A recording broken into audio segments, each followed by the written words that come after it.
ফসলের জমিতে ঘাস যখন হয়, এই ঘাস নিড়ানি দেওয়া কিন্তু এটা কষ্টকর বিষয়। অনেক সময় কৃষক বালাইনাশক অর্থাৎ উইডিসাইড যেটা আছে সেটা প্রয়োগ করে। তা আমি বলবো আপনারা কখনো এরকম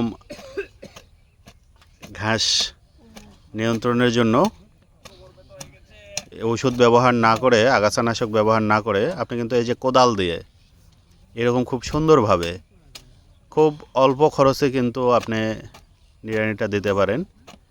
এতে করে বেশি বৃষ্টি হওয়ার কারণে মাটির যে ক্রাস্ট এটা ভেঙে যায়, মাটিতে এরেশন সঠিকভাবে হয় যাতে গাছের পুষ্টিটা ভালোভাবে পায়।